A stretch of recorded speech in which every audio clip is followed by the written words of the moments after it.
嗱，最嗚呼哀哉咧就人中太長。原來人中太長，如果你後生發現你係先20零歲，發現人中好長好長，即係鼻同埋呢個嘴唇呢個位啦，因為佢唔係淨係講人中，係呢個位好長，就代表已經係孤獨相。嗰啲大部分係連拖都比較難拍嘅，嗰啲唔好話孤獨終老，係終身容易孤獨添。咁第二咧就眼尾耷。眼尾耷咧，原來呢個位叫夫妻宮。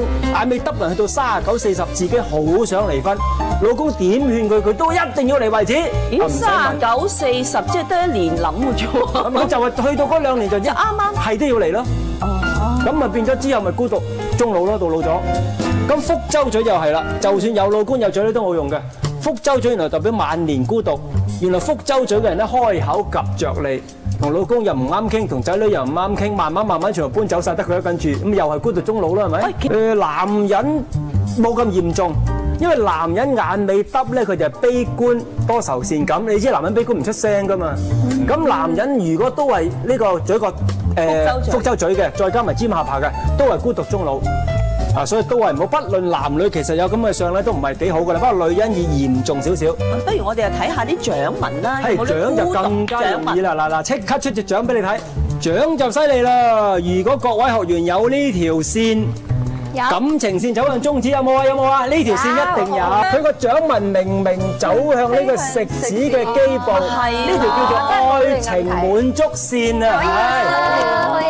唔係左手先至衰，左手係斷嘅感情線就容易失戀。哇！呢條感情線咁衰都有嘅，好直㗎嘛，又短又平，仲要微向下。感情線長度要到食指同中指嘅指罅為之合格。感情線短唔夠膽付出感情，即係冇心肝咧，識著你人對你幾好都唔付出就揀下。哎呀！咁後天會唔會好啲啊？後天就愛情滿足線，而家講住佢衰嘅嘢先啦。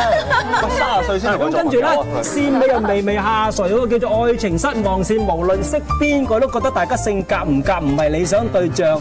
嗱，好彩30歲嘅人變咗啦，夠膽付出感情，容易容納對方缺點啊，都唔錯嘅。感情線走向終止叫死亡感情線啊，代表個人終止係隱居孤獨，中意田園生活嘅手指。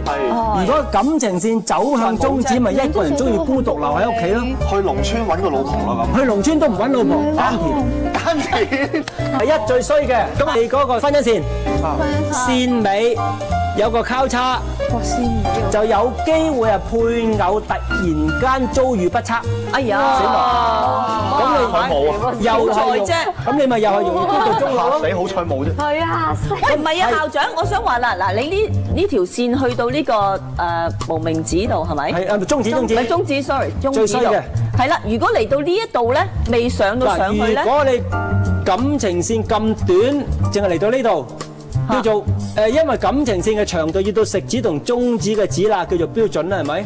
夠長叫做合格，夠膽付出感情；唔夠長係唔夠膽付出感情。你諗下，你識任何人唔夠膽付出感情，對方就算對你幾好都啦，你個心都係覺得唔啱嘅。冇嗰個雀斑個特點之外，就真係個額好高好闊，中國人叫趙夫鏡，再加埋2拳突露叫做3拳面，呢個就克夫嘅。咁但係呢個唔使驚喎，你見到呢？